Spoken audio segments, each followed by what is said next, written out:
How we looking? I still got nothing. We got 8 subscribers. That's awesome, but what are they gonna see? Why is it not okay? Notifications may include. Okay, I understand. What's happening? This is why, unlike the great Allen Iverson, you've got to practice. Oh, we Let's, did. We did. okay, it says we're live. There it is. All right, Oh, everyone. oh, we did We, it. Short circuit. we were having a little bit of a malfunction here, folks, but we're back online. So everyone, welcome to the first ever podcast of the BNT Sports Talk. My name is Brian, I'm Taj. and we're just two regular dudes who have been talking sports for the last 10 years, and now we're just wanted to share it with all of you guys here. So this is a very uncut show. Your comments are welcomed. We do not have an opinion, nor does anyone else. This is all just for free talk here. If you get sensitive about us making one of your favorite players, or maybe even one of your teams, you should probably just leave the channel right about now. So, with that being said, we are going to open up the floor to the Lakers, Taj Mahal's team, who are getting ready to call it a season. And I think LeBron is halfway there by saying that his ankle was hurting all of a sudden. Ankle foot So, something. I Taj don't know. Mahal, Yeah, you can dive into this a little more since you are following him closer than anyone. yeah, Please absolutely. enlighten us on this Let's season here. let's talk about the great implosion.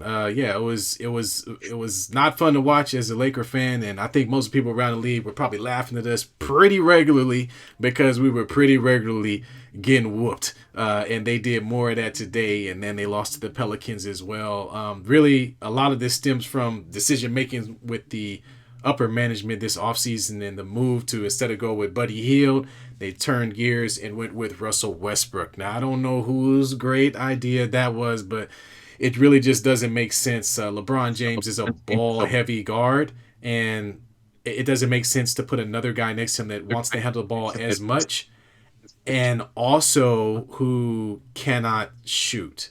So that's a huge thing. So I don't know what the thought process was behind that, but it's been an atrocious season all year. And I'm gonna ask you, B, from your point of view, because I've watched, I want to say, almost 60 to 75% of the games. As a Warriors fan, what do you think? It's the greatest feeling in the world.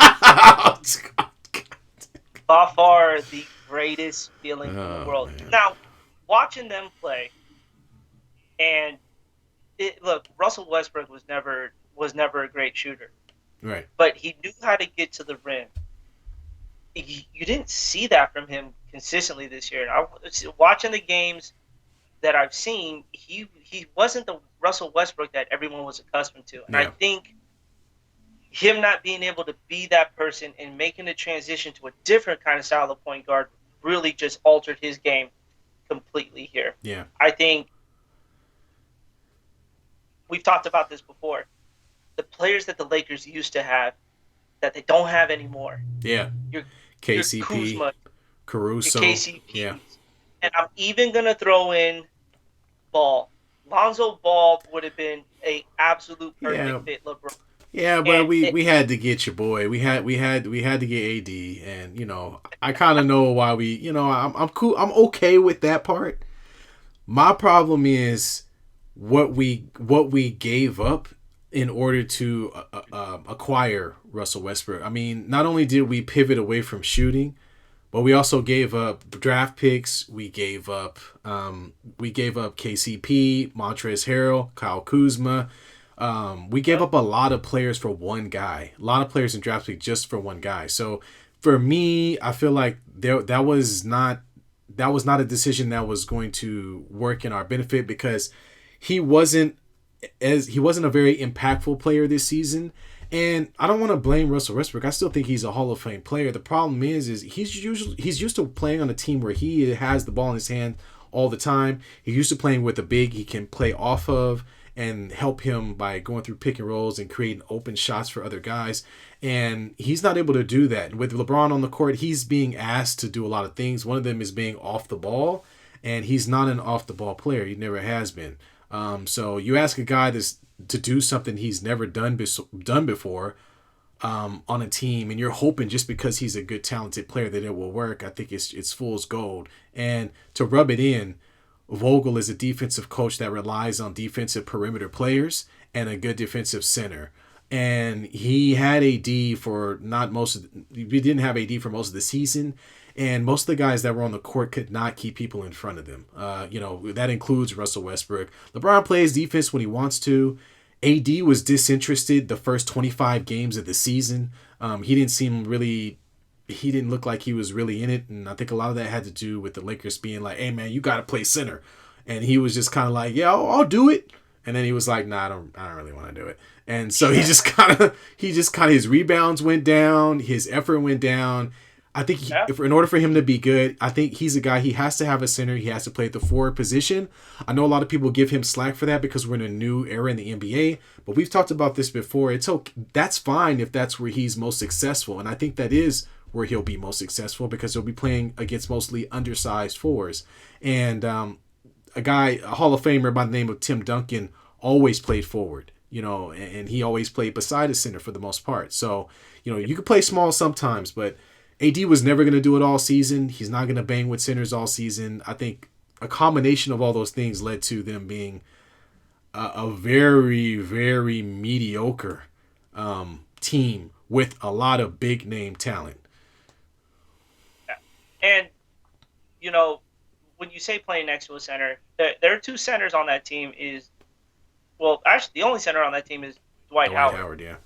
He's not going to be those years. Yeah. His Magic days are long gone. Now, granted, he did get himself a title during the pandemic, but other than that, it's not the whole Mamba experiment didn't work. It's not working now again. Yeah. He's rarely on the court. You're asking your four to play the five. Now, granted, Anthony Davis is not your average four size forward there, but you're asking for him to do a little much. It's going to take a lot off his body, considering he is made out of glass, and when he's hurt, he's hurt. He will milk the shit out that thing. Right.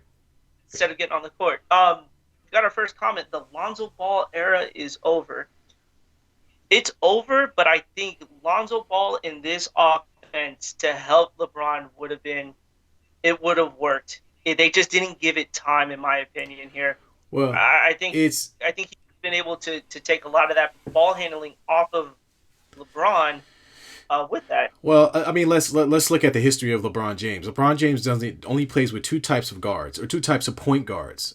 We'll still focus on point guards, not guards, because most guards he's played beside have either been extremely great ones like Kyrie Irving and Dwayne Wade, or they've been extremely mediocre like Mario Chalmers, in which they're being asked to only do one or two things: catch the ball and shoot, make a pass now and again. LeBron is a ball dominant guy. Okay, so the only way this works is if you put a guy next to him who can handle the ball and be a scorer. That's it. He can play next to a two that can score, and that guy's got to be good. He cannot play next to a ball dominant point guard like Russell Westbrook who cannot shoot, because in order for Bron to do what he wants to do, he needs spacing on the floor. He likes to dribble the ball for 10, 20 seconds while other people move around, and it either creates a shot. He'll either create a shot for someone else, or he'll pull out his bag of tools and start working and getting his own shot. But he's okay with deferring to a guy that can put up buckets. He's not okay with deferring to someone like Russell Westbrook who cannot shoot or space the floor. They tried, but whenever you pass it to Russell can't knock down the three, and at that point the defense our offense has become extremely stagnant because the defense understands that this guy can't shoot, so I don't need to guard him. I can just stand in the paint and make sure LeBron doesn't get in the paint. I can just stand and double team AD because I'm not concerned about the 3-point shooters of the Lakers. We're an extremely easy team, and a relatively easy team to guard. You're not doing any guesswork with us. There's not a lot of motion in the offense that we run. We're simply lining it up, and through a majority of the season playing a lot of one-on-one basketball. Now, we have moments, but we never had a consistent offense that meant or that we could sort of look to, or a player, things we can look to do time and time again that would keep defenses on their heels. We never found that.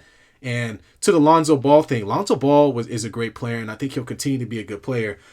The bottom line is we had to get AD. So I'm not going, AD is the man. He's not, he's having some injury problems right now, but at the time, I think most teams would have made that trade. Brandon Ingram is the one that is the most talented of that bunch. Not Lonzo Ball. And that might be tough to say because Lonzo Ball's playing on a playoff team with the Chicago Bulls right now. But in my opinion, BI has the most upside. But in any case, we can talk about that another time. But as far as the Lakers go, it's over. They won't make the playoffs. I don't want them to make the playoffs because I don't want to see them limp in there and get demolished by 40 by the Suns, because that's the same thing that happened last year. I don't want to rehash. I want it to be so bad that they have no choice but to make big changes in the offseason. So that's what I'm hoping for. And the thing is LeBron has been putting in heavy minutes these last couple of weeks here just to keep this team afloat with trying to get into the postseason. And mind you, this is just a playing game. And looking at the Lakers' last 4 games of the year, obviously at Phoenix on Tuesday, at Golden State on Thursday, you got OKC, who is playing okay ball. Okay. Okay ball? OKC, okay ball? He's just fun. Denver them by 10 and they get them one more time. But I don't think you're not going to get a full Phoenix team on Tuesday. Yeah. Now, granted, you may because of the history of last year's playoff games and all that talk between the Lakers and Suns and Phoenix putting on them. I think Phoenix starts their top players one more time for this to happen here. And then at that point, the Lakers are being asked to win 3 of these 4 games and hoping that the Spurs also lose to get into that playing game. Yeah. It's just not going to be easy. And LeBron is done. Yeah. He's checked out. He officially returned his hotel key and he is done for the season. Yeah, it's banana boat time. Yeah, for sure. Yeah, man. AD was playing today and he re-aggravated he had a foot injury. So I'm almost certain that he probably won't play in the next game either. And at this point, with only about 7 or 8 games to go, I don't think they're in a position to where they are going to fight hard enough in order to get in the playoffs, because as an older team, they don't see themselves winning a championship. And once that gets in your head, I think that's it. That's the end of the team. It's like, why am I going to give all this effort in year 20 for LeBron and year, whatever it is for Carmelo, whatever it is for, Russell Westbrook. They know it's a failed experiment. They know that they see what we see. Now they might get on the microphone after the game and say, hey, we just got to keep trying, guys. We just got to keep playing and this and that. But that's all for the cameras. Behind closed doors, they've already given up. Guys are planning vacations. It's time to go watch Bronny James play now. It's not. They're not worried about the winning the championship this year, because they know it's not feasible. It's not going to happen. So it's a crap season, man. It reminds me so much of the Kobe Bryant, Steve Nash season, where Nash got hurt, Dwight Howard was a bust, and Kobe dragged our butts into the bottom half of the playoffs and then busted his Achilles against your Golden State Warriors. And took made 2 free throws, as a matter of fact, with a ruptured Achilles. So, but this time there's no Kobe. So go figure, right? So it's bad, man. This is one of the worst Lakers seasons I can remember, and that's including the Lonzo Ball, the D'Angelo Russell, those teams. That's including those teams. This is one of the worst ones I've seen.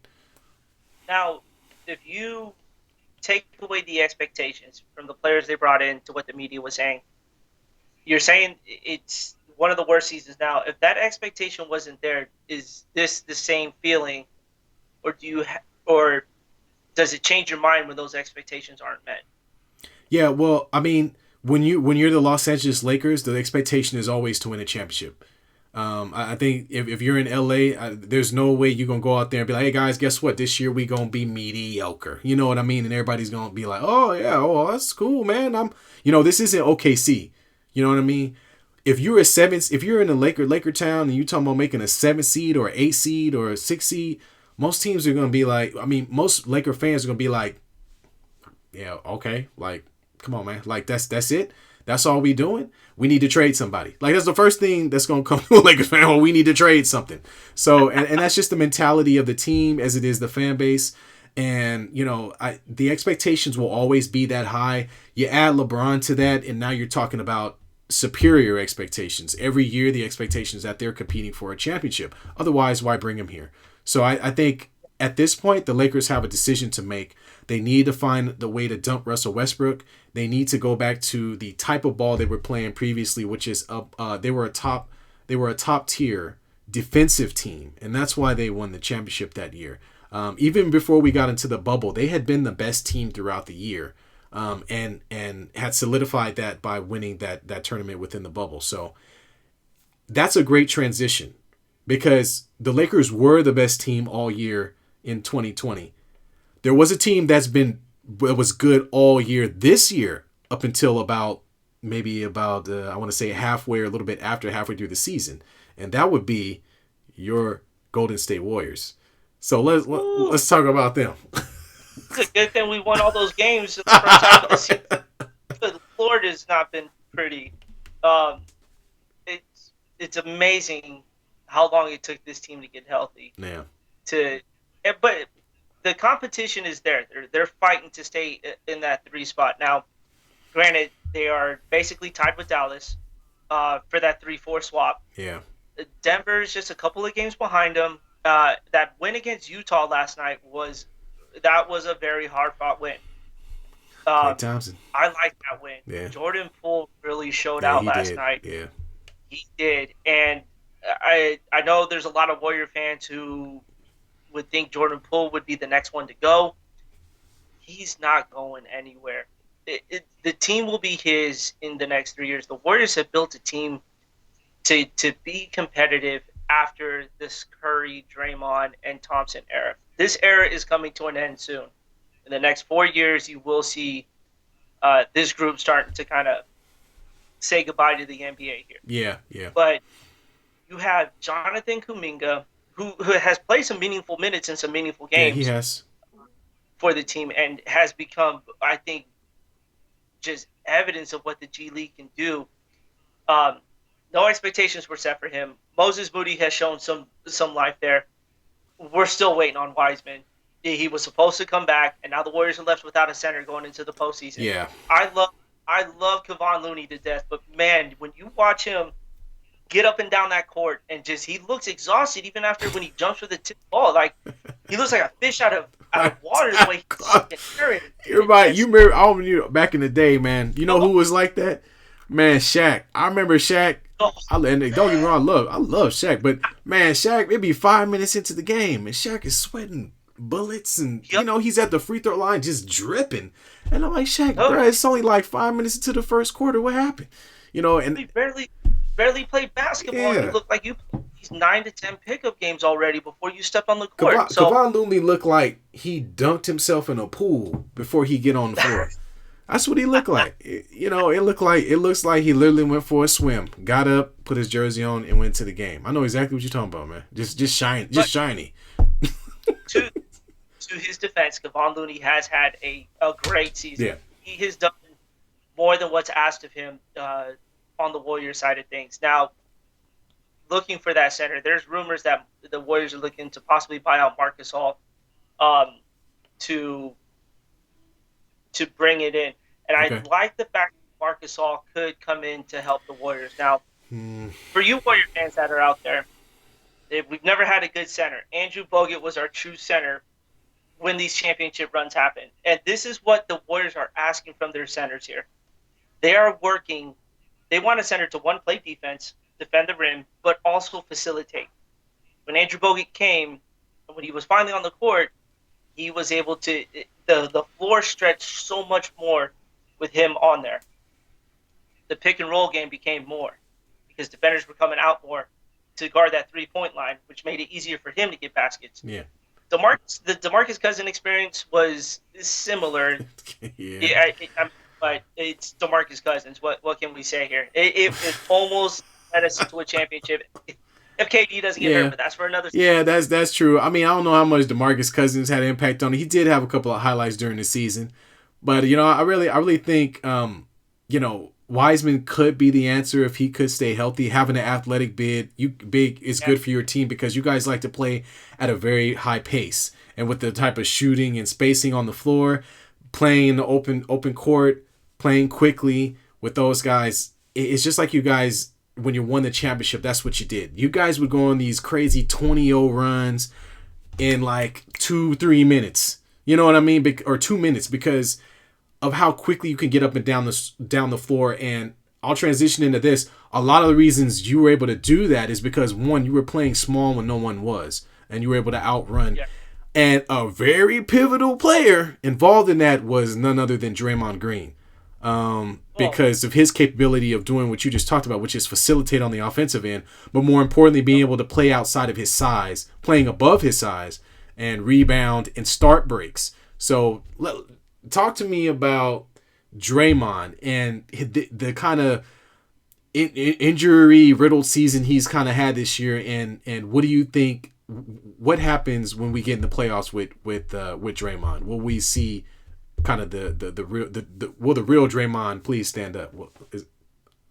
Draymond's been standing up. The technicals are still there. The yellow still there. Right. He is Draymond, but you're gonna get that from him, and there's nothing wrong with that. Yeah. He will be the key to how far the Warriors will go. And I mean, now granted, if Steph Curry is able to come back for the first round, but you saw what happened when Draymond was out for that experience, for that amount of time there. The Warriors weren't playing bad basketball until Draymond officially left the court. Right. Because the offense never picked speed up in that off of missed shots, there was no movement.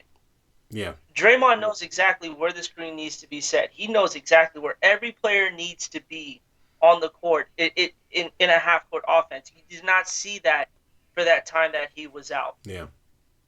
And now he's back. Now Steph Curry. We have not had the big three on the court for more than just one game. And that one game, they took it out on the Wizards, and that was the unfortunate. That was a mess. Yeah, that's what it is though. Is Draymond is that important? He's not being asked to score 15 points. I can't even remember the last time Draymond scored 15 points. Yeah. But if you get 15 assists and 15 rebounds from him, but you see the offense move with him on the court, that's what you're getting from him. And I know we also got that Mark isn't the answer. They're not looking for him to be the answer. They're just looking for another facilitator to get these guys open. And I think you guys will have an opportunity to find someone like that. I don't know if Marc Gasol is the answer. And take it from me as a Lakers fan, who we're the last team that he played for. He's on the very bitter end of his career. But there are players out there that you can find. And to be honest with you, I think if you're going to keep Draymond, you guys just need to find an athletic guy. That's it. Just find an athletic center. I mean, look at what the Celtics are doing with, I can't remember the gentleman's first name, but the center, Williams, with the Dreads. I mean, the man is jumping out of the building. He's grabbing rebounds, he's blocking shots, he's getting up and down the court, and he's doing it at 6'10". That's what you guys need. You just need a 6'10" athlete. What's that? He just came on. Yeah. We weren't talking about him for the first part of the season up until now with a hot team. Yeah. Yeah. Should the West be worried about the Suns? Absolutely. Yeah, absolutely. So I think if you guys can find that, I think you'll be good. That's a scary team. We've seen the Suns expose the Warriors with DeAndre Ayton. The Warriors don't have someone that can hang in there. Yeah. Now, James Wiseman was supposed to be the guy, but we're not going to see him for the rest of the year. I think the Warriors the Warriors beat them in the guard position if you've got a healthy Curry and a healthy Thompson. But where it matters most is down low. Yeah. Every time the Suns and the Warriors got together, Aiden was having monster starts to these games. And they didn't make any changes to their roster. And that's a team just 2 wins away from winning a finals.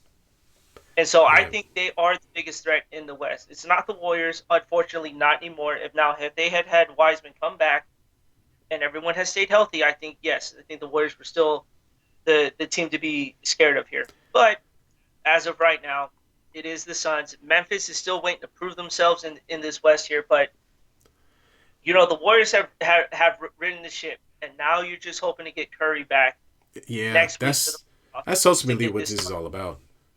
Yeah, Yeah. it's all about if they could get him on the court, ready to go for this run here, because the team still has experience here. You have four guys who have been on in deep postseason runs and know what it takes to win a championship. I think if we can see Jordan Poole blossom into what he's doing in the regular season and into the postseason, he is going to add such a dynamic to that roster.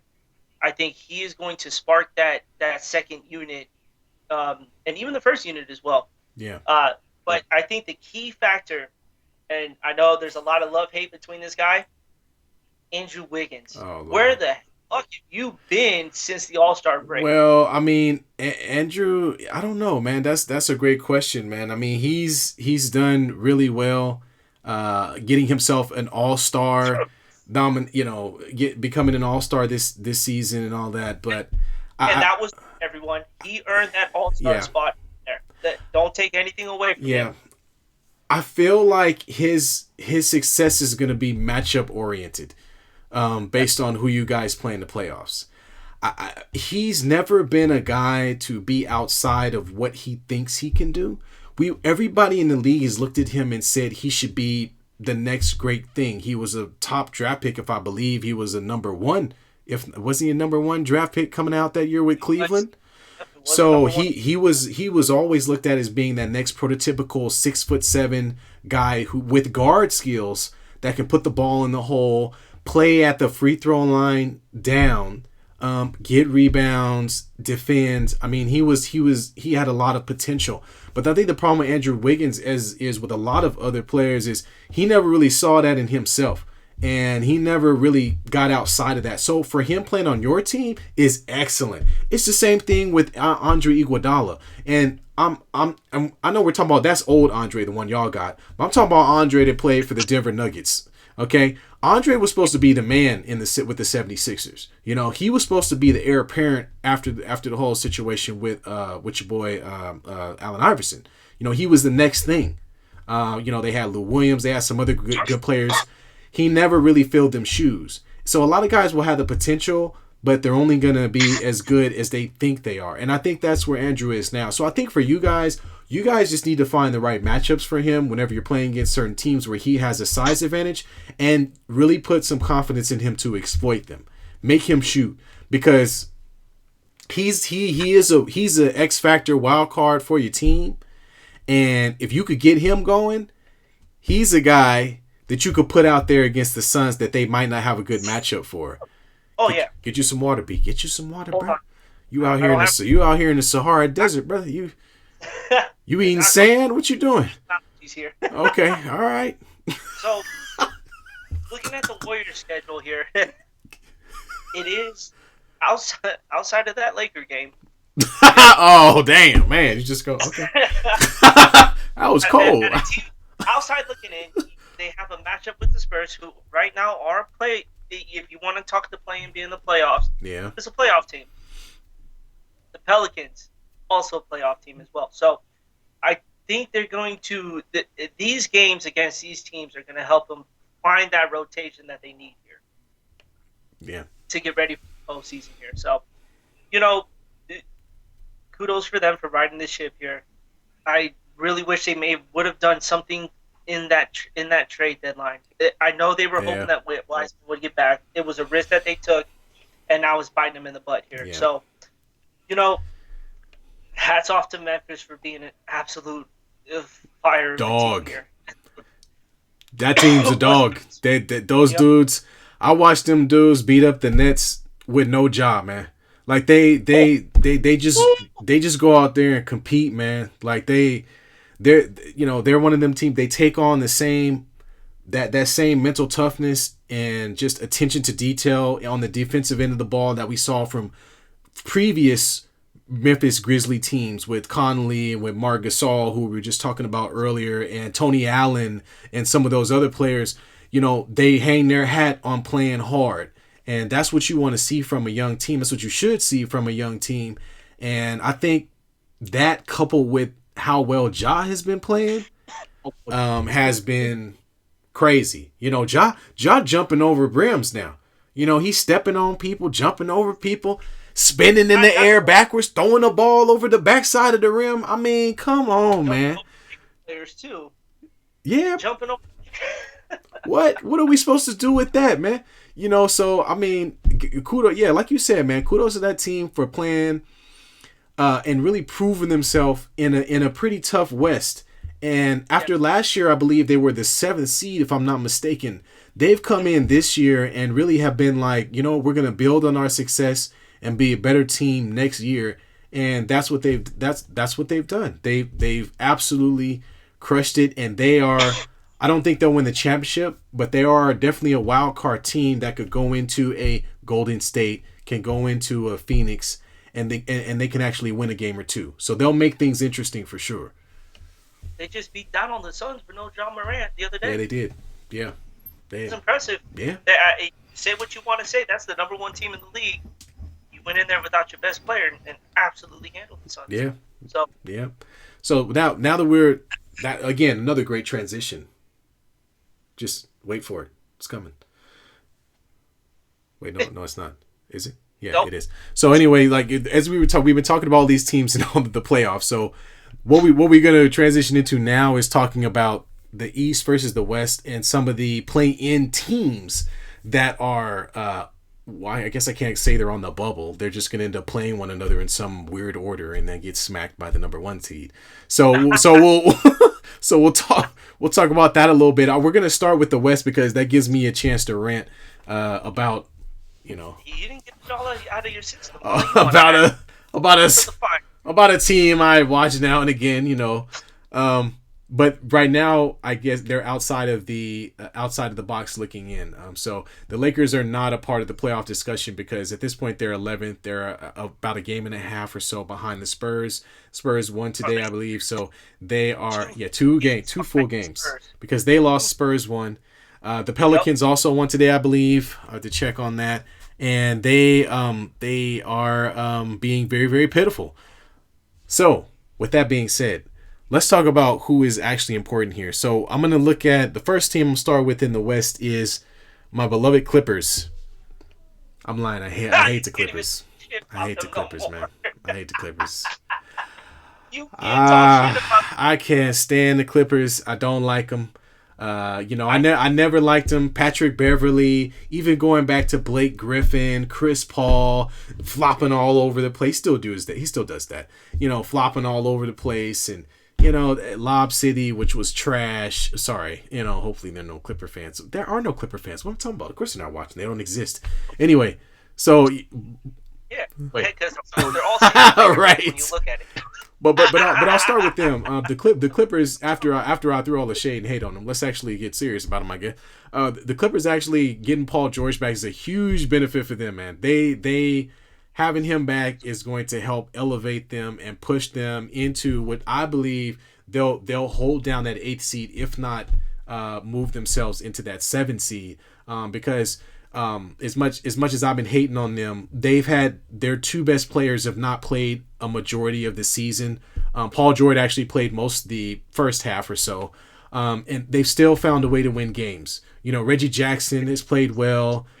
They've had some other guys who have stepped up, and made great strides and plays for their team. They still got Marcus Morris Jr., Senior, the third, the fifth, one of the twins. You know what I'm talking about.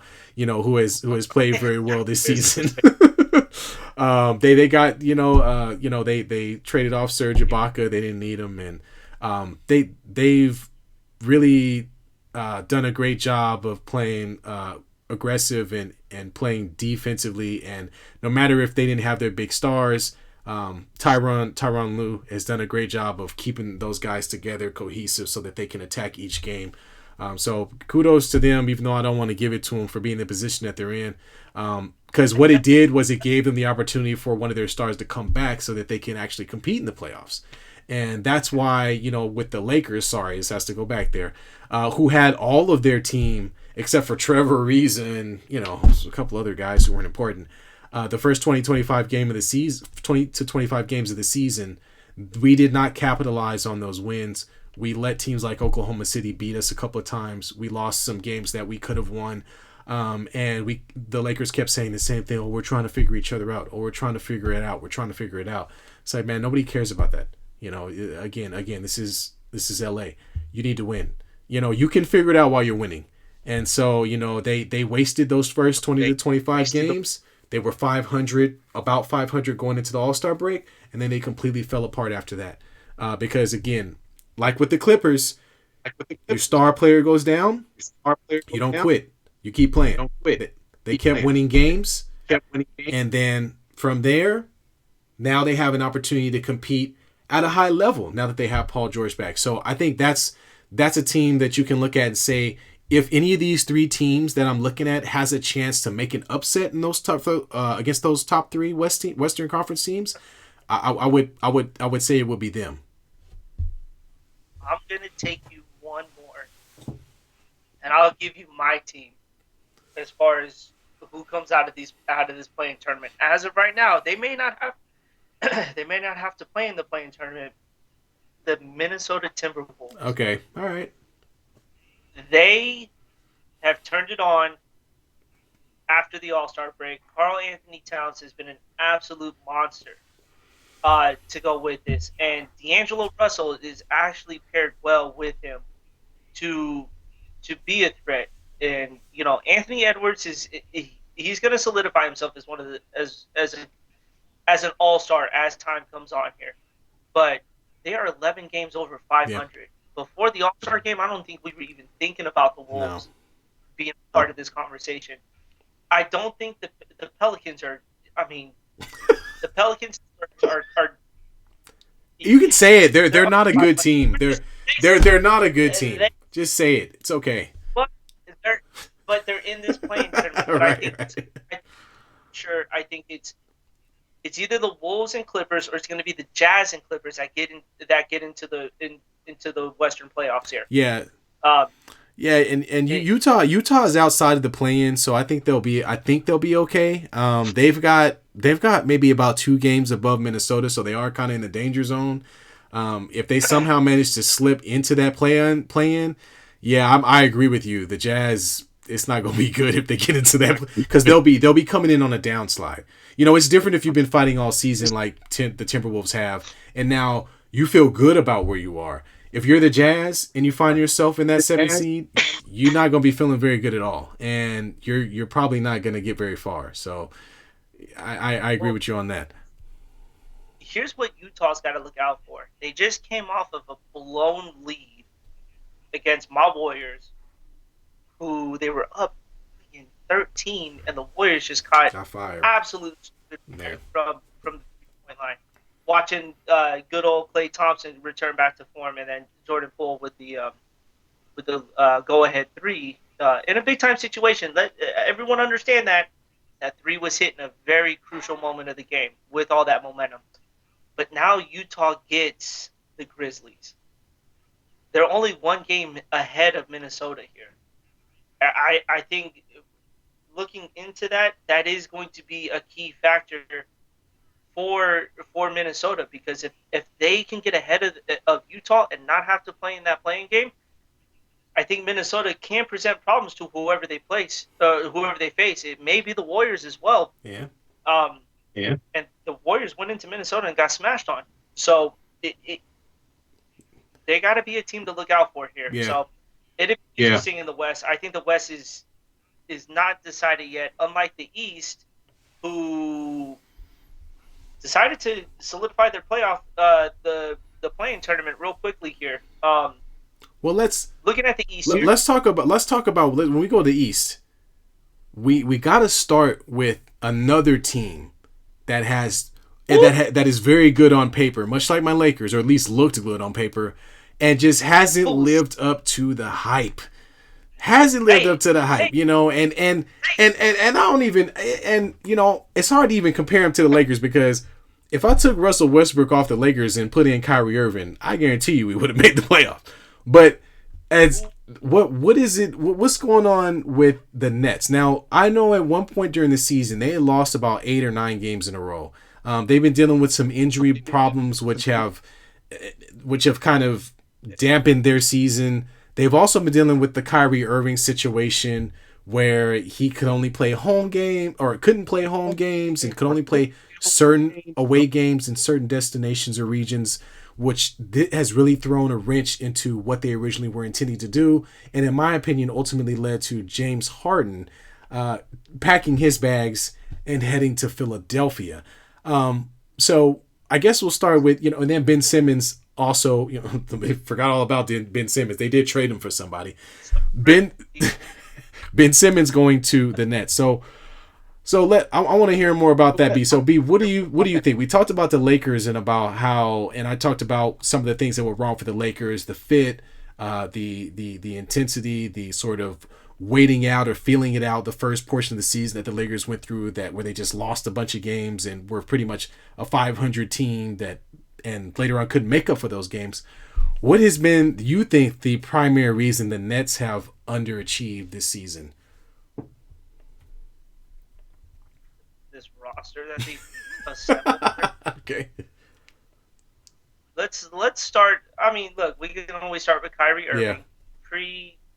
Preseason, he wasn't playing. Right. This team was supposed to be the best team in the East on paper, and rightfully so. You had James Harden, Kyrie Irving, Kevin Durant. You had 3 legitimate scorers who didn't need much to get a shot up. You didn't. Right. You know, the problem with the Nets was that Kyrie couldn't play a home game. Yeah.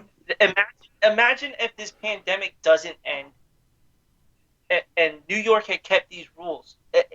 The Nets are completely eliminated from this postseason. Right. They have a fighting chance now. They do. But if you look who is on this roster, and if it screams a championship to you, you please tell me.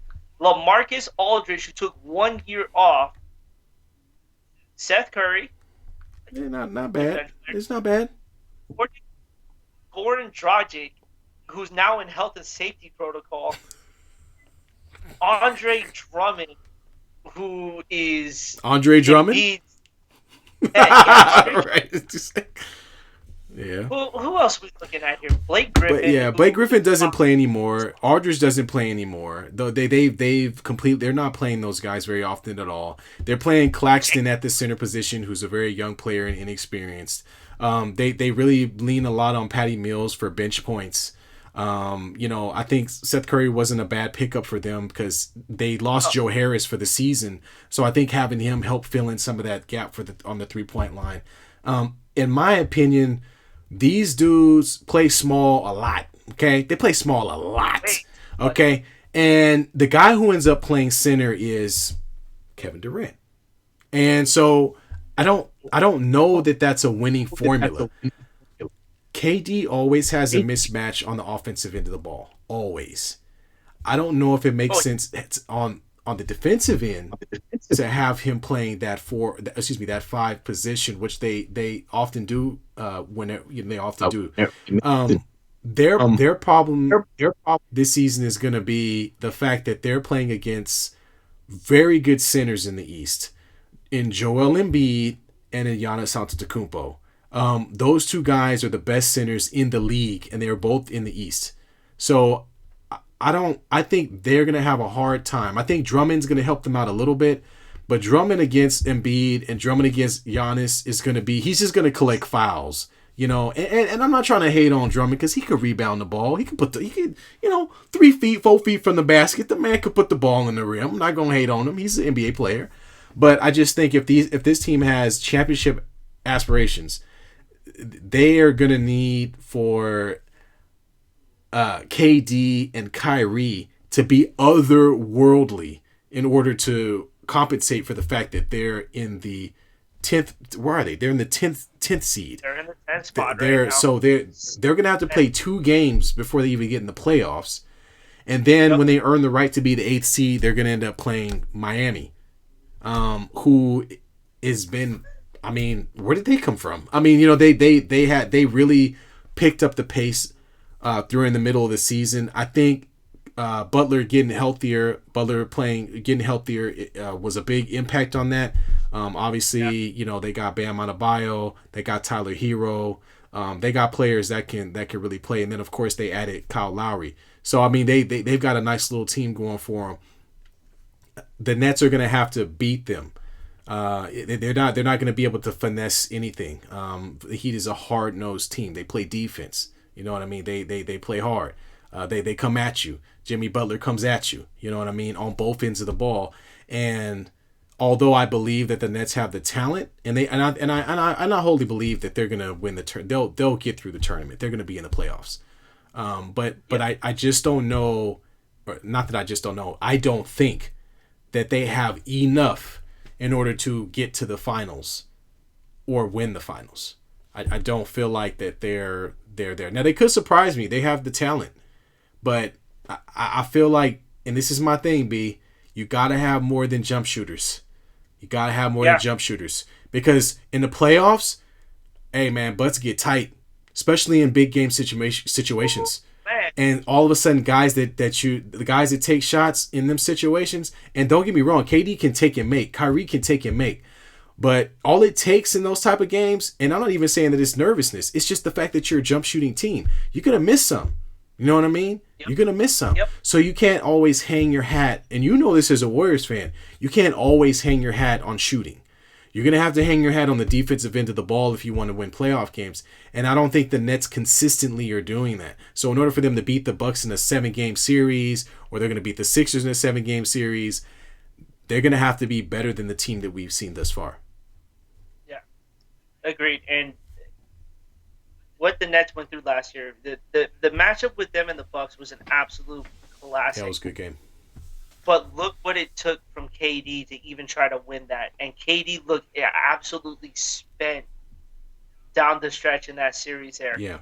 And now you're going to ask him to play otherworldly, as you say, in potentially 2 playing games.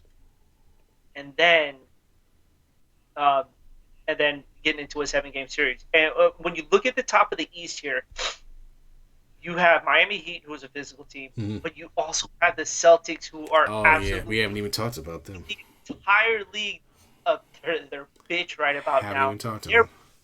They're bullying teams, and that's for another discussion. But the Celtics defense right now is out of this world with what they're doing, locking down your best player to your worst player and making them take very, very bad shots, and that's attested, like you said, that defense will pick everything up as these playoffs go on, and you have to pay attention to both ends on the court. If you're not playing defensively, you're going to get into shootouts that you're not going to win because you can't hold someone to off the other end of the court there. Yeah. My favorite team in the East, that may get LeBron back to come back to them because he has this tendency. Only if Bronny's there. He already said it. The Cavaliers have shocked the entire NBA year with an absolute nobody of a team. Yeah. And they're getting and they're playing in the postseason. You have to give it up to them. That roster, I can't even name guys on that roster. Out of Jared Allen and Kevin Love, their young guys have absolutely overachieved to get them to where they need to be. Yeah, dead. Evan Mobley, Darius Garland. You know, you got some great young talent. You're looking at a team that's been picking up first-round draft picks, top 5 picks for the past 5-6 years, and they're actually making it work for them. So, yeah, kudos to them and for what they've done this season by, being a young team, kind of like what we talked about with Memphis, who doesn't know any better, and is really buying into what they're being coached. And anytime you see a young team like that that's playing that well, you got to look at the coach and give a nod, because generally that means that they have someone that they believe in, that they're willing to fight for. because that does not always happen with young teams. Sometimes young players will look the other way, especially young talented players may look the other way and say this ain't for me, like a Zion Williamson per se. Where guys get into the game, but they don't necessarily believe in the coach that's there because they feel they're a little bit better than the people that are around them. These are teams that are buying into the team concept, that are buying into one another, and are really competing at a high level. So yeah, kudos to Cleveland. I think they're number 7 right now. It's them. Yeah. It's who's ninth? Charlotte. So we've got Atlanta, Charlotte, and Brooklyn. I'll talk a little bit about Atlanta. Atlanta just came back and ruined the Nets. Ruined Brooklyn's day. Quick with KD dropping 55 and they still lost. Mm-hmm. If you're a Nets fan, that has to be alarming. You had Kyrie. There's no excuse for the Nets to lose that game. No, there isn't. And I don't even like the Nets because, in my opinion, I think Trae Young's a great, talented player. I think he's like Steph Curry, little brother type thing going on. He emulates Steph Curry a lot, which is kind of annoying, but whatever. He takes some really bad shots. The guy will take some shots at different points in games that are like, what are you doing? But then he also makes them from time to time. So that's kind of the thing with him being a young player, is that inconsistency. Is he's great. Don't get me wrong. He's great. Is he as good as Luka Doncic? No, he's not. Luka's way better. But because both those guys were in the same draft.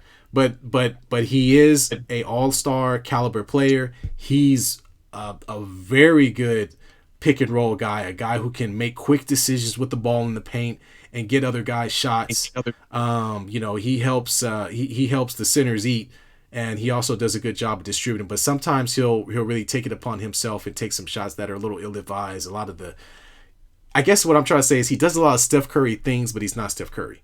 You know what I mean? The stuff that Steph gets away with. Yeah, most players can't do that. Steph's the only guy that can pull up from half court, and people are okay with that. Remember when Jordan Poole tried that? What game was that? That didn't work out well, did it? Yeah.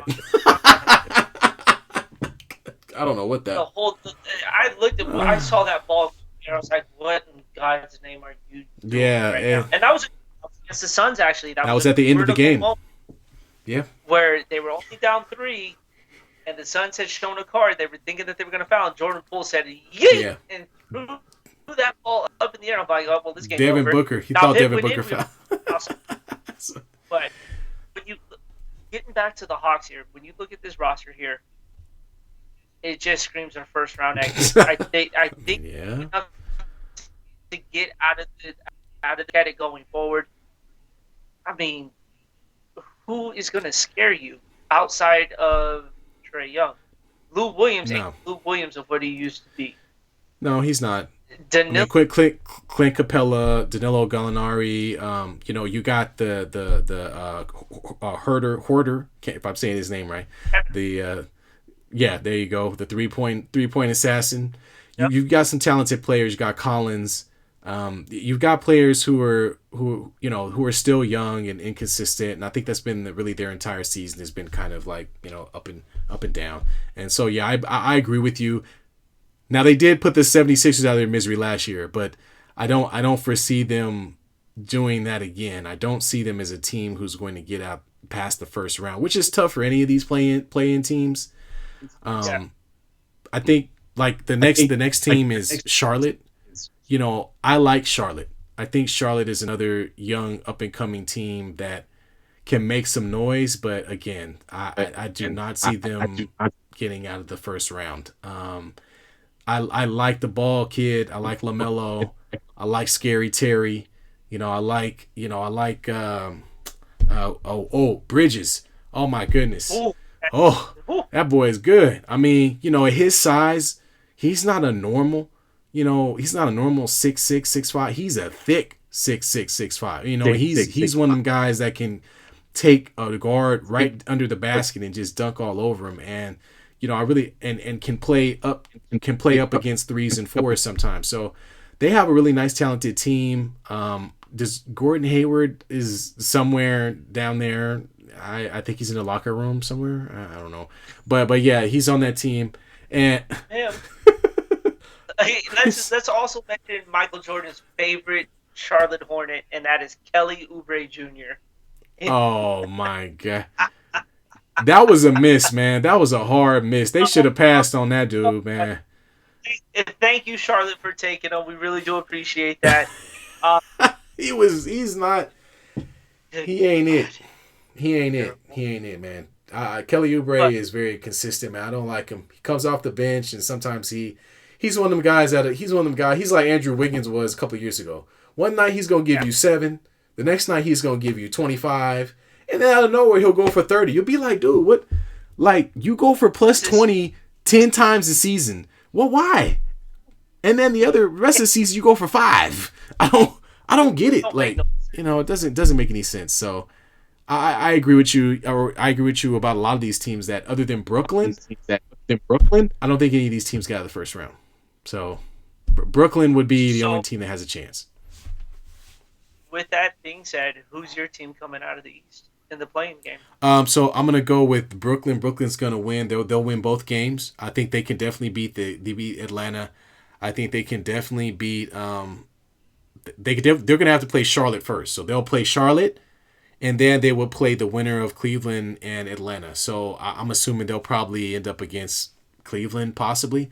And I think Brooklyn has so much more to lose that they're really going to come in looking to show the league and everyone that they are who they say they are, and that's a big thing with KD, right? We were talking about this before. It's a big thing with KD. I am who I say I am, so they're going to want to go out there and prove. Exactly.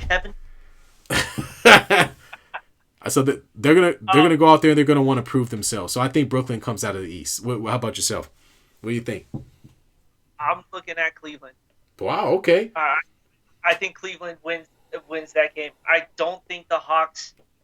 The Hawks just don't. Like I said, outside of Trae Young, you're expecting Danilo Gallinari to be that answer for you. Yeah. Outside of Trae Young, I don't see Atlanta really doing much. Yeah. I think Cleveland just matches up so well on the inside with Mobley, with Allen, but no one remembers that Cleveland has Rajon Rondo at their point position. And I'm not saying he's the biggest factor, but the man makes smart decisions with the ball. Yeah. And his history speaks to it. So I do see Cleveland being that other team. I agree with Brooklyn getting out. I think next year, though, Charlotte is in that top 5. Okay. Interesting. In the top 5. I think Charlotte makes a big jump. Just like you said, they're just like Memphis right now. They're on the cusp of being something great. Before Memphis made that leap, they had a playing game. Right. Last year, they showed what they were worth. I mean, they took the Warriors out of the postseason. Now, granted, they didn't show much in their first round match. Not at all. If you look at the way Memphis is structuring their team, it's the same way that Charlotte is structuring it. Right. You have. I'm not going to compare LaMelo to Ja Morant just yet. I think that's going to be a great point guard future for the NBA with those two at the helm. Yeah. But when you look at those teams, they are almost identical. Terry coming from Boston over to Charlotte was the greatest thing Charlotte could ever ask. Yeah, I love Jason. I love Terry, not Jason Terry. Excuse me, different Terry. That's a different Terry. Terry Rozier. I like Terry Rozier. I think he's a great player, man. He's one of those guys that is willing to put their mouth, teeth, and whole head into the teeth of the defense and get to the rim. And he's one of those guys that you can bring off the bench and that's just going to play 100,000% every time he's out there. He'll take some shots sometimes that are questionable, but ultimately you know what his intent is and you know why he's there. Just same thing with Ryan Clarkson, who plays with Utah. This is a guy, he's just coming in to fill up the bucket and that's it. So yeah, I agree with you, man. I think they could be looking at something special going into next year. So I'm definitely on board with that. I like to see new teams and young teams get into it because the new blood is there. I like to see that new blood kind of circulate in. And I got another great transition for you. Got another one. we're talking about new blood. We're talking about these young players that are coming into the league. The Jaws, the Jalen Browns, the Tatums. There's the Ball, LaMelo Ball, and Trey Young and Luka Doncic. There's a lot of great players that are really putting themselves at the top. So I'm going to transition that into a conversation we had before about legacy, and the importance, because new players can overshadow some of the older players. And we're seeing that with Giannis and some of these other players, but we still have guys lingering around. Some of the old heads like LeBron James and specifically Kevin Durant, and KD, who gets a little salty sometimes, has some things to say about his legacy and some of the stops he's had along the way. So I want to hear more about that from you, B. What comments did KD make? And as a Warriors fan, how did that make you feel? So, KD earlier this week made a comment about OKC needing to retire his jersey, the Warriors needing to retire his jersey, and hopefully one day Brooklyn. There's been a lot of talk since KD left the Warriors. I mean, rightfully so, with him even joining the team, a team that was already into 2 finals, didn't need him, but got him. He comes, wins 2 titles back to back, 2-time NBA Finals MVP, but feels like he was outcasted here in the Bay Area. There's no evidence of that. Warrior fans love that dude from the fucking get-go. The day we found out that we were getting Kevin Durant was one of the greatest days as a Warriors fan, because we were never given those kind of players, given the fucking shit talent that was being put on the floor. Right. But they were able to draw someone like that of his statue here. For him to say the comments that he made, that he was coming out, I think, and if everyone has seen this has seen Draymond's interview with him, yeah, that was whack. I would have avoided all of this conversation if Kevin Durant had said, this will be my last year at Golden State. I will be exploring the free agency market. Yeah. If you are a teammate of his and having to answer his questions and all of that, I think would rub some people the wrong way, because if any human being out there would say, I don't like being told the same fucking question over and over. Yeah. And this team is built on a longevity, and it shows with the 3 core that they have and the titles that they had brought in. It's not often teams are going to the NBA Finals every single year. But that's what the Warriors were building themselves on and striving for that. There's already scrutiny enough that the team that they put together, there's already a target on their back for the team that they have. And for Kevin Durant to keep the Warriors in the dark about his contract in his final year, and for that blow up on that sideline saying that he might as well just be gone, I agree with how Draymond handled it. Yeah. Because you need to know from the get-go that you're going to be all in for this season here. Even if it's your last season, even if this is it for you, you're in for it. You need to know that. Right. But you're being left in the dark about that. I think KD's legacy will always be something that will be cherished by Warrior fans and the Bay Area till the day basketball even came to non-existence here. That dynasty era that the Warriors built includes Kevin Durant. The Warriors don't get to 2 extra championships without KD. Right. Yeah. If they don't lose Game 7 to Kyrie Irving, we're talking 4 straight championships. There's one other team that's won 4 straight. It's the Boston Celtics. Yeah, that doesn't happen, man. You could have put yourself in that category. Right. So Kevin Durant's legacy will always be proven here. The way he thinks he was portrayed here is something different, because you came to a team that had the man, and that man is Curry. Right.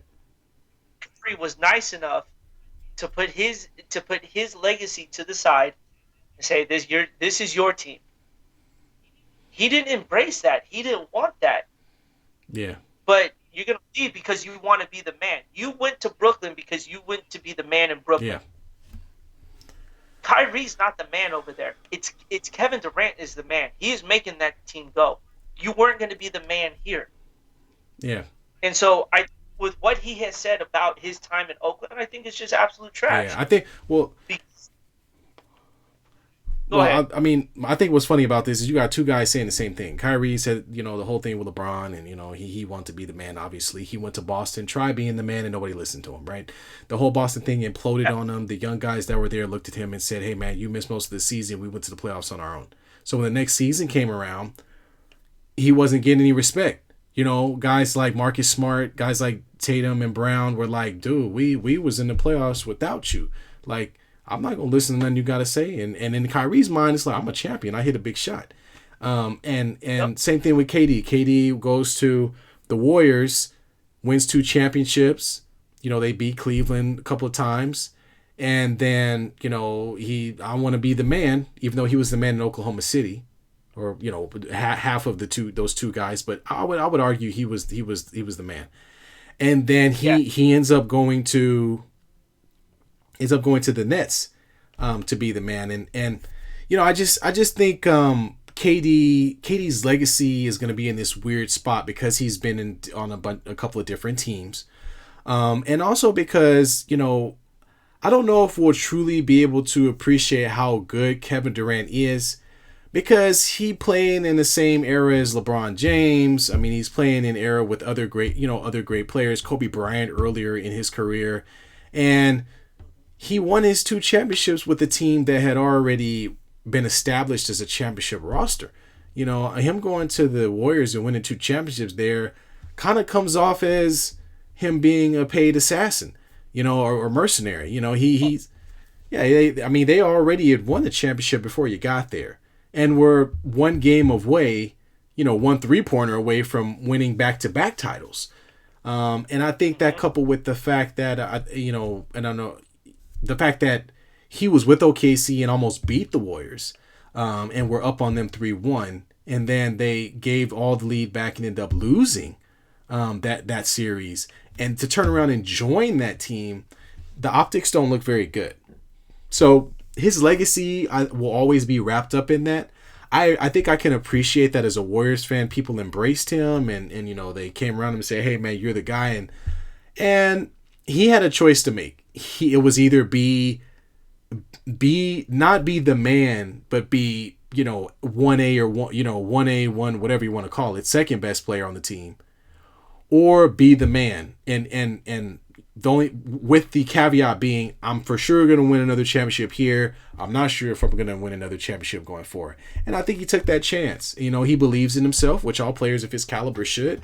But Absolutely. from what, and this is why I transitioned from the youth. The youth is coming on strong, and you may not be able to get another shot at it. What happens if the Celtics end up playing in the finals this year? What happens if Giannis goes back again? And what if the Eastern Conference Finals is the 76ers and the Boston Celtics, or the Milwaukee Bucks and the Boston Celtics? All of a sudden, these younger players start being pushed to the forefront. Young players, new fans, they start to forget about you. The only reason LeBron is still talked about is because he's leading the lead in scoring right now. I mean, he's playing on a, What, 36 or 37? He's old as I don't know what, but he's still leading the league in scoring. He's doing something that Kevin Durant is not doing at a younger age. That's the only reason LeBron is still where he still has himself at the tip of everyone's tongue, and because he's LeBron James, there's a lot of tension around him. But for KD, he's got 3 to 4 more years to do it before he's overshadowed by the wave of youth. And once those new guys start coming in and they start winning championships like Giannis did last year, Celtics get in there and get in the finals one year. Though when those young guys get to the championships, they don't get worse, they get better. Okay? That's what happens with young players. That's what happened with the Kobe Bryants of the world. When those guys get into the league, get into the championship, they get a taste, they come back ready. That's what the Suns are doing right now. The Suns have all these young guys and young players. I mean, outside of Chris Paul, who's old as dirt, everybody else is young. And once those guys got a taste of being in the finals, it was like, no, they didn't fold. They was like, no, we coming back. I want that. I want that. And that's what they're on a mission. They're a lot better than they were last year. Yeah. I think for Kevin Durant, in these years that he is with Brooklyn, he needs 2 titles. If you want to consider yourself the man, and that trip to Golden State was not a fluke, because as of right now, they look at that trip to Golden State as escape artist, because he needed the titles. He needed the rings to start solidifying himself. But in this age, you are judged off of your titles. If you do not go to Brooklyn and bring them at least 2 titles within these next 4 years, you're nothing. Right. Yeah, you're considered one of the best. I think for him, he's considered one of the best at what he does, but you're not in that conversation as one of the greatest. Yeah. You don't have your own championship to call. Look at Michael. I mean, that's the greatest of all time is up for debate. But when you put the people of the greatest of all time into that topic, what they did to get their own title, how they went about it to get their own title. Right. So you need to get your own title now. You had your chance in OKC, and that failed. You only went to the finals once, and I think that's what he was missing the most was having a consistent roster to get to that championship level. Right. You go to Golden State, you go to 3 straight finals. Right. So you got a taste for it, and you decided to leave that taste to go try this on your own. So you can't blame anyone else but yourself at this point now if you do not win this title. Right. Yeah. Kyrie is not going to get you that title. I don't think he's the answer. But you're going to have to put the entire city of Brooklyn and this team and organization on your back, as LeBron has done in Cleveland, as Curry has done in Golden State, and take them to that promised land. If they put the team around you, you have to deliver on that. All right. Yeah. If you don't, you're the best at what you did, but you're not the greatest at what you did. Right. So his legacy, if we're talking about anyone's legacy who needs to be discussed the most, it's Kevin Durant's legacy for what he needs to do to solidify everything that he's done in this league here. So, yeah, he said about his time in Oakland, I think is absolute fucking trash. I think he should have just been happy for what he was able to accomplish, because if he does not come to Golden State, he has 0 rings to show for. Yeah. And it's proof. You haven't won one in Brooklyn yet. You did not win one in OKC. You went to a championship team and you won. And he contributed. I'm not taking that away. No, you can't. You can't. No, absolutely. We don't win that 2017 title without him. But I think, as I told you, in 2018, that was Curry's MVP in the finals, because he outplayed Kevin Durant in scoring. But it's Kevin Durant. He did save us in another Game 3 situation, and that won him the MVP. Yeah. But if you want to talk consistency in that 18 final, it was Steph Curry for the first time. Yeah. So that's what he needs. He needs those 2 titles in Brooklyn and I will call him the greatest. I will call him one of the greatest to play this game. But as of right now, he's one of the best to play this game until he goes out and gets his own titles. Yeah. I agree, man. I agree. You gotta be the man. You know what I mean? And he's in his mind, he's the man. He just hasn't. He doesn't see what we see. He doesn't see it from the outside. He only sees it from within. So I think that's why you get a lot of comments from him. He's a sensitive dude, man. If you feels like you're not seeing it the way he sees it in his mind, he's going to argue with it. He's not going to be happy. But ultimately, he knows that time is running out. He's a great player. Don't get me wrong. But that doesn't mean he wins championships. Dominique was a great player. Dominique was great. I mean, there's a lot of great players that we could point to that only won a championship or didn't win any championships, rather they played in the Jordan era, like Charles Barkley and Patrick Ewing. Or you can even go further back to hell. Jerry West only won one championship. Okay, because there was a Boston Celtics team that was great. There was, there were other teams doing things. So, shouldn't the logo be Bill Russell? I mean, I don't understand why. What's that about? Anyway, that'd be something we could leave for debate for everyone else. He's got 11 championships. I mean, Jerry West is a great player and all, but he only won. I'm a Laker fan. I'm a Laker fan saying this. Jerry West won one championship, and that was it. So I don't know if I would put him as the logo. What makes him the logo? I mean, there's a lot of other great players. I dare someone to come up with a logo that included Bill Russell and see what that would look like. Grabbing a rebound like this, like grabbing blocking a shot. I mean, the man blocked Will Chamberlain. Come on now, I'm not people can say that. Very little people can say they were blocking other people at that size. Yeah. His legacy is part of the LeBron generation here. Yeah. as of right now, LeBron is this generation's best all-time player. Yeah, that's true. If you want to beat that, if you want to beat that, you've got to win yourself your own titles here. LeBron has won his own title. He's been to the finals too many fucking times. 9 times, 10 times, 9 or 10 times, like, man. Warriors saw him 4 times, so we were a little tired of his ass. It's like, and then we see the Raptors and we shit ourselves because it's not Cleveland, you know.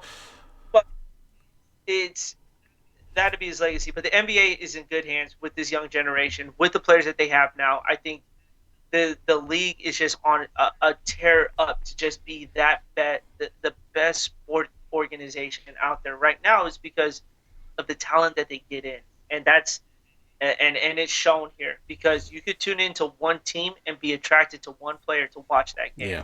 I don't think there's a team out there that I would not watch just for a certain player.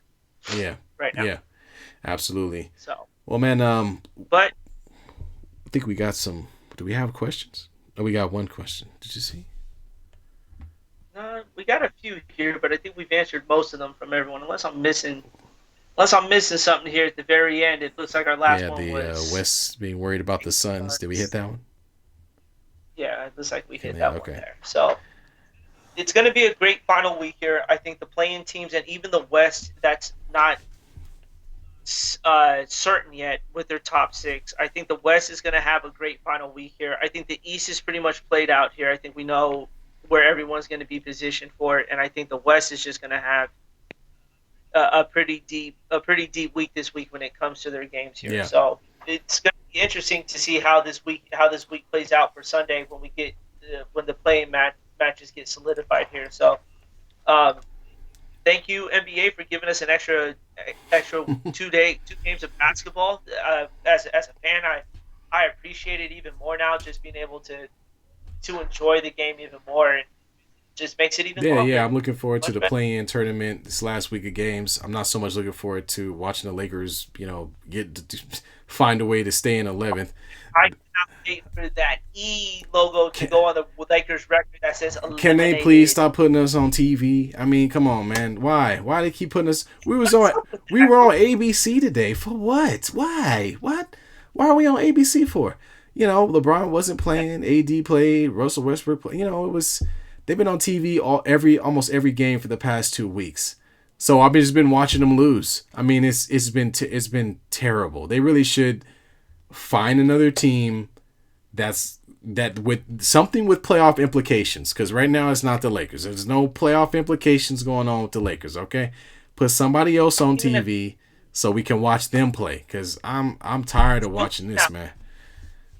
It's too late now. Who are you going to draw? I mean, nobody's going to want to watch the Sacramento Kings on a Thursday night covered by TNT. Nobody want to watch that. Yeah, man, I guess you're right. People like to watch, train wrecks. But so I guess that's what this is. This is just a very slow motion train wreck. Look, I don't even think AD probably won't play.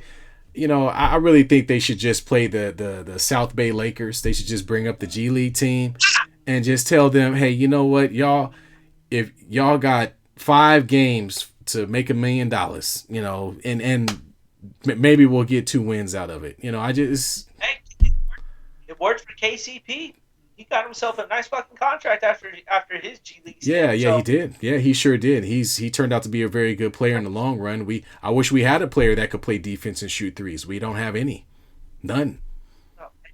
I hate to trade him away for someone who's painting the back of the backboard instead of the front of the backboard. But no, backboard? You saw him hit the backboard? I've seen air balls. Yeah, times. Yeah, the guy's destroying the backboard. Yeah, you're right. Those layups, man.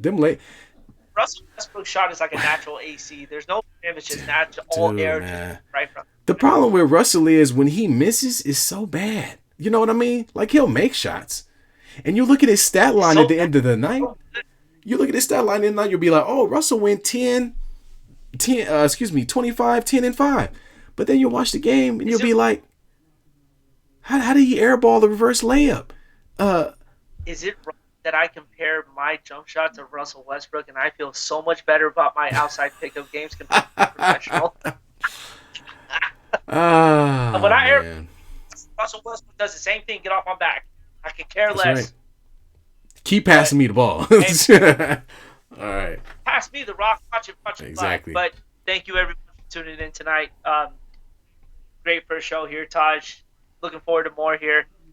We'll be back on Next Sunday. Sunday Yes, sir. at 8 o'clock to talk about to get ready for these for the postseason here, because ain't nothing like NBA basketball until you get to the postseason. There's one thing I want the NBA to do this year is put the playoff logo back on the court. Get that shit back on the court. Aren't they doing the 75 thing? Isn't that the? They put it on the hoop at the bottom. Get rid of that. Put that shit back on the floor. I want to see the finals logo back on the floor here. As a Warrior fan, I didn't think we were ever going to get to the finals, and then we do, and they don't put the logo on there. It's very upsetting. They found a weird thing to get mad. Okay, all right. I mean, I hadn't really noticed, but I do remember it saying NBA play. Remember NBA playoffs back in the day? You know, the big old NBA playoff on both sides. That's what I want to see on in blue. Yeah, I remember. That's exactly yeah, I know what you're talking about. See, you going back to the old school. You know, what was that? You know, say. Host the game so I can get that. Oh man, my blood be flowing. I'll be going outside jumping on my Fisher Price hoop. I gotta bring it back. That's right, bring it back. All right, man. All right, everyone, have a good night. Thanks for tuning in. We'll see you guys a week from today. All right, late. Peace.